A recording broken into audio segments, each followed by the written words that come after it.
Another thing that is really helpful, and it helped me a lot, is know that it's not your job to monitor the other person, and it's not your fault if you were treated poorly in the past or if you will be treated poorly in the future, because we feel on some level that if the other person betrays us or if they cheat on us, it's our fault for not seeing it.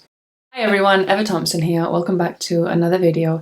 Today I want to talk to you about the fear of your partner cheating on you and you never finding out. I got this idea from someone after they commented underneath one of my videos. I think it was an ROCD video.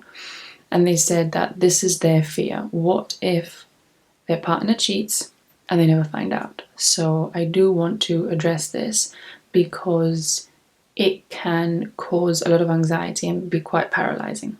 Now, the number one thing I want to address here is that all this is the fear of the unknown and the feeling of not having control. It's just another what if thought. When a thought starts with what if, it always, when it comes to intrusive thoughts in relationships, has to do with something that you can't have full control over. Now, it just so happens that this person has this specific intrusive thought. But for me, it's no different than, well, what if I get hit by a car? Or what if there's an earthquake and the ceiling falls on to my head? There's no difference. It's something that you don't control. It's something that, yes, the possibility is out there. The chances, percentage-wise, can go up and down, and we can talk about this. But at the end of the day, it's just another what-if thought. It's the fear of the unknown. Yes, is there a possibility of that happening? Yes. Is it likely? Again, it depends on your partner and your relationship. Overall, though, what this can do is push your partner away. And it can even be a self-fulfilling prophecy, because if you are with someone and you keep telling them, you know, oh, did you look at that person? Or why are you doing this? Or why are you looking at that person this way? Or did you cheat? Or going through their phone? A healthy relationship is built on trust, not constant monitoring of the other person. So A, it doesn't build trust if this is a behavior that you engage in, and B, you are putting ideas in your partner's head that probably were not even there in the first place. It's good to identify where this fear comes from for you. So is this based on something you have been through in the past? Is the relationship making you insecure, or do you have insecurities within yourself that you need to address, and fears? And also, it's important to think to yourself, is my partner actually giving me reasons to feel this way? Do their actions and words not align? Have they lied to you about important things in the past? Are they dismissive? Are they defensive? Do they acknowledge your feelings?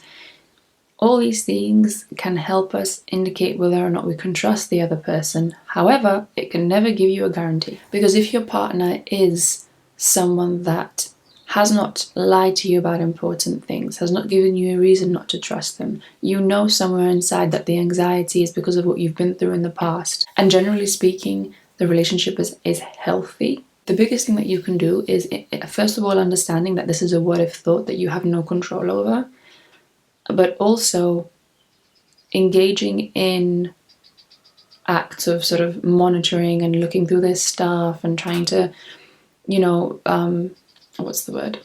interrogate them, falsely accusing them. That is just going to make it all a lot worse. I do have a video titled The Key to Overcoming Relationship Anxiety, and I do think if you do struggle with this fear, that video will really help you, because I talk about the, well, what if that you're worried about, what if that comes true, how you can handle it, and what you can really do in order to stop fearing these things and feel more confident and have more trust in yourself. So I do recommend watching that video as well.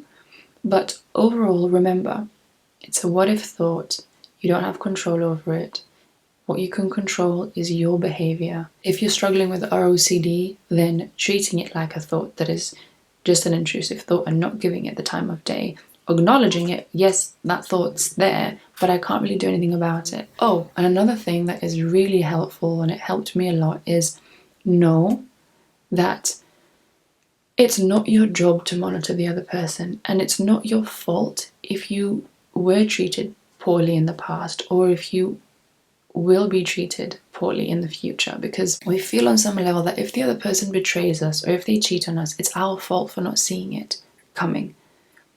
And this is something that really, really was a big thing for me when I realized was I'm asking all these questions and I'm being like this because if I get lied to or I get cheated on again, I will blame myself, which is not fair when you say it out loud. And you wouldn't treat or talk to another person, like a friend for example, this way. You wouldn't say, oh, you got cheated on, well, you should have seen it coming. That's not fair. Telling yourself that you deserve good things and you can only do your best. You need to allow yourself to trust. And if the other person does betray you, it doesn't mean anything about you. It doesn't mean that you're dumb for not seeing it. It doesn't mean that you deserve it. It doesn't mean anything about you. It's their actions say everything about them. Your actions say everything about you. Focus on you. Take responsibility for your thoughts, for your fears, for your insecurities, and look at what you can control instead of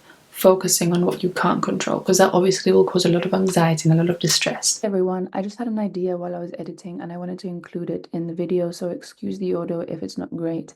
But if you believe in something bigger than yourself, like God or the universe, it also helps to believe that what you give out, you receive in some way, shape, or form. So if someone does cheat on you and does lie to you, it will come back and bite them. Maybe not in the way that you want or in the way that you imagine, but it will come back to them. So really trying to identify what the fear is of you getting hurt, and is it, do you blame yourself? Are you hard on yourself? Perfectionism and control, I keep saying those two words because they just come hand in hand with relationship anxiety, ROCD, and RJ as well. So I hope this video helped you overall. Let me know down in the comment section below what you think, and I will see you in the next video. Take care.